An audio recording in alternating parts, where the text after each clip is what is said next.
നമസ്കാരം. ഒരു കേന്ദ്ര സർക്കാർ ജോലി നിങ്ങളുടെ സ്വപ്നമാണോ?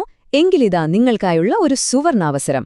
സ്റ്റാഫ് സെലക്ഷൻ കമ്മീഷന്റെ GD കോൺസ്റ്റബിൾ നിയമനത്തെക്കുറിച്ചാണ് നമ്മൾ ഇന്ന് വിശദമായി സംസാരിക്കാൻ പോകുന്നത്. നമുക്ക് നേരെ കാര്യത്തിലേക്ക് കടക്കാം. നമ്മളിൽ പലരുടെയും ഒരു വലിയ ആഗ്രഹമായിരിക്കുമല്ലേ, സ്ഥിരവരുമാനമുള്ള സുരക്ഷിതമായ ഒരു സർക്കാർ ജോലി. അതും രാജ്യസേവനത്തോടൊപ്പം ഒരു മികച്ച കരിയർ കെട്ടിപ്പടുക്കാനുള്ള അവസരം കൂടിയായാലോ? എങ്കിൽ തീർച്ചയായും ഇത് നിങ്ങൾക്കുള്ളതാണ്. അപ്പോ ഒട്ടും സമയം കളയാതെ എന്താണ് ഈ അവസരം എന്ന് നമുക്ക് നോക്കിയാലോ? അതെ, സ്റ്റാഫ് സെലക്ഷൻ കമ്മീഷൻ, അതായത് നമ്മൾ SSC എന്ന് പറയുന്ന ഏജൻസി ജനറൽ ഡ്യൂട്ടി കോൺസ്റ്റബിൾ തസ്തികയിലേക്ക് ഇപ്പോൾ അപേക്ഷ ക്ഷണിച്ചിരിക്കുകയാണ്. ഇതിനായുള്ള നടപടിക്രമങ്ങള് തുടങ്ങിക്കഴിഞ്ഞു. ഇത് വെറും ഒരു ജോലിയല്ല കേട്ടോ. രാജ്യസേവനത്തിനൊപ്പം വളരെ അഭിമാനകരമായ ഒരു കരിയർ കൂടിയാണിത്. BSF, CISF, CRPF, ITBP അങ്ങനെ രാജ്യത്തെ ഏറ്റവും പ്രധാനപ്പെട്ട കേന്ദ്ര സേനകളുടെ ഭാഗമാകാനാണ് നിങ്ങൾക്ക് ഇതിലൂടെ അവസരം കിട്ടുന്നത്. പിന്നെ ആകർഷകമായ ശമ്പളം. ഒരു നല്ല കരിയർ തുടങ്ങുന്ന ഏതൊരാൾക്കും സാമ്പത്തിക ഭദ്രത ഉറപ്പാക്കാൻ ഇതൊരു മികച്ച അവസരം തന്നെയാണ്.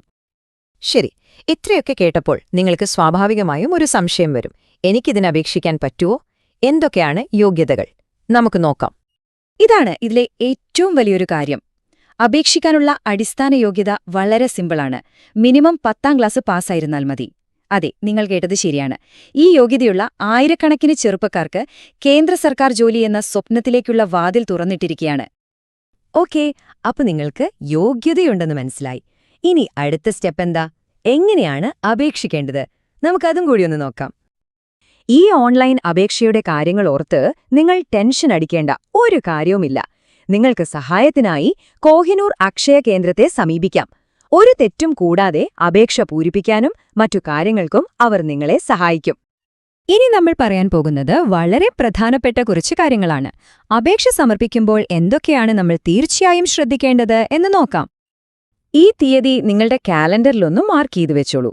2025 ഡിസംബർ 31. അതാണ് അപേക്ഷിക്കാനുള്ള അവസാന ദിവസം. പക്ഷേ ഒരു പ്രധാനപ്പെട്ട കാര്യമുണ്ട്. അവസാന ദിവസത്തേക്ക് കാത്തുനിൽക്കരുത്. എന്തുകൊണ്ടാണെന്നറിയാമോ? അവസാന ദിവസങ്ങളിൽ ഒരുപാട് പേർ ഒരുമിച്ച് അപേക്ഷിക്കുമ്പോൾ വെബ്സൈറ്റിൽ വലിയ തിരക്ക് വരും. ചിലപ്പോൾ സൈറ്റ് ക്രാഷ് ആകാനും സാധ്യതയുണ്ട്. അതുകൊണ്ട് എത്രയും പെട്ടെന്ന് അപേക്ഷ നൽകി നിങ്ങളുടെ അവസരം ഉറപ്പാക്കുന്നതാണ് ഏറ്റവും ബുദ്ധി. ഇനി അപേക്ഷയുമായി ബന്ധപ്പെട്ട് നിങ്ങൾക്ക് എന്തെങ്കിലും സംശയങ്ങളുണ്ടെങ്കിൽ അല്ലെങ്കിൽ സഹായം വേണമെന്നുണ്ടെങ്കിൽ ആരെയാണ് ബന്ധപ്പെടേണ്ടതെന്ന് നോക്കാം. കോഹിനൂർ അക്ഷയ കേന്ദ്രം തിങ്കൾ മുതൽ ശനി വരെ പ്രവർത്തിക്കും. രാവിലെ 9 മണി മുതൽ വൈകുന്നേരം 5 മണി വരെയാണ് പ്രവർത്തന സമയം. നിങ്ങൾക്കവരെ നേരിട്ട് വിളിക്കണമെന്നുണ്ടെങ്കിൽ ഈ നമ്പറുകളിൽ ബന്ധപ്പെടാം. ഒരു ലാൻഡ് ലൈൻ നമ്പറും 3 മൊബൈൽ നമ്പറുകളും കൊടുത്തിട്ടുണ്ട്. ആവശ്യമെങ്കിൽ ഇതൊന്ന് സ്ക്രീൻഷോട്ട് എടുത്തു വെക്കുന്നത് നല്ലതായിരിക്കും. കൂടുതൽ വിവരങ്ങൾക്കായി നിങ്ങൾക്ക് കോഹിനൂർ അക്ഷയുടെ വെബ്സൈറ്റ് സന്ദർശിക്കാം.